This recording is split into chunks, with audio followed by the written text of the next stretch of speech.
Russia has upped its bombing campaigns in Ukraine. Russia has also upped its bombing campaigns in Syria over the last 2 weeks. There is no question that while the world's focus is rightly on the appalling situation in Israel and Gaza, that other autocrats are taking the opportunity to try and make progress. There's no question of that at all. Israel's ground operation in Gaza was said to be expanding overnight. Well, there's growing international concern about the toll of Israel's military operation against the terrorist group Hamas.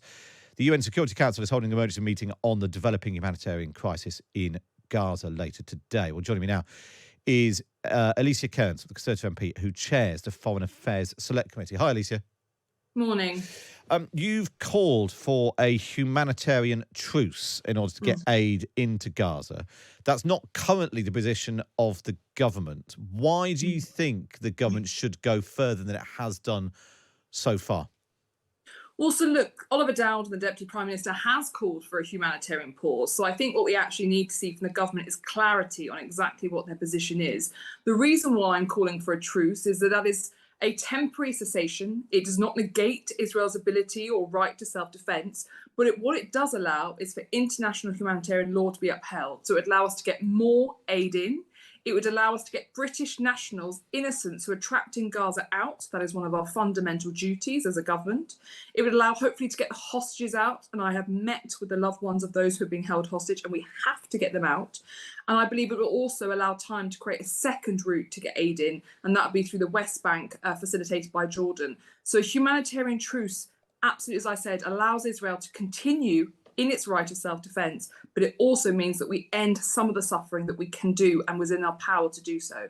It was interesting this morning. Mark Regev, who's a spokesman for Benjamin Netanyahu, he was on Times Radio this morning, and he was making the point that after 9/11, people didn't call for a truce, a ceasefire, whatever the language is. You know, people, there was an acceptance that America had a right to respond. Simply made the point after all those girls were taken hostage by Boko Haram. People didn't call for a ceasefire or a truce or a pause then.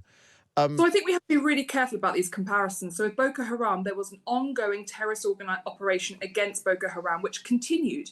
What they didn't do was commit airstrikes against the schools or the areas where they may be being held, but Boko Haram, the counter-terrorist operations against them continued. With 9/11, we have since, I think the general agreement is that after 9/11, we went into Iraq, there was the Iraq War. It was an illegal war. Actually, one of the things that many people have been calling for is supposed the lessons to be learned of where we went wrong after 9/11. Because actually the war in Iraq, that created Daesh. That then created so much more suffering and harm. And we went in and we defeated Daesh. And I spent 2.5 years of my career working on defeating this terrorist organization.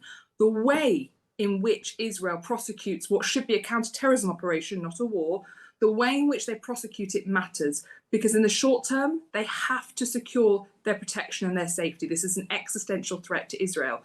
But how they do it will determine their long-term security within the region. Let's come a bit closer to home. And the story the Times reported today that counter-terrorism officers have privately said that the Iranian regime is trying to heighten tensions at rallies over Israel's bombing of Gaza. Is that something that you're aware of? And what is it that we could do about that? So I've been very clear since the day of that appalling crime against humanity that took place in Israel that Iran is behind this. Hamas did not act in the interest of the people of Palestine. It acted in the interest of those who have funded them and supported them and armed them. Iran does not want to see normalization between Saudi Arabia and Israel. Iran does not want to see stability within the region. There is no question that whether it be in Iraq or whether in the UK, Iran is of course trying to heighten tensions. We shouldn't obviously also forget what else is going on in the world. We've spoken before about the Wagner Group and its role in what's happening in Ukraine. You've got a report out today looking at what this Russian mercenary group has been doing. The government has now prescribed the group. Is that enough? What more do you want to see? So I'm really pleased. We did a report a few months ago into the Wagner network. This is a terrorist organization that operates against 4 different continents. And we called for 16 recommendations from the government, which they have now agreed to. And there are 2 that they did not. We secured the prescription of Wagner. That is good news. We've secured a new cross-government task force to deal with Wagner, because we shouldn't be looking at it through just the prism of Russia, Ukraine. We've also secured significantly more sanctions, although there is a way to go for the government. There are a few more sanctions they could be doing. And we've also secured an increase in the way in which they tackle it cross-government. So we're really pleased that 16 of our 18 recommendations have been accepted by the government. This is a game-changing approach now to Wagner, where I really hope we see a meaningful change across the world and other countries adopt what the British government is now doing, thanks to our report. And I mean, I know you're trying to keep across all of these things. Are you concerned about what's happening in Ukraine right now while the eyes of the world are on the Middle East? Absolutely. Look, Russia has upped its bombing campaigns in Ukraine. Russia has also upped its bombing campaigns in Syria over the last 2 weeks. There is no question that while the world's focus is rightly on the appalling situation in Israel and Gaza, that other autocrats are taking the opportunity to try and make progress. There's no question of that at all. Alicia, really good to speak to you, as always. Alicia Kearns, Conservative MP, who chairs the Foreign Affairs Select Committee. Thanks very much for joining us this morning. Quite a tour of the world today.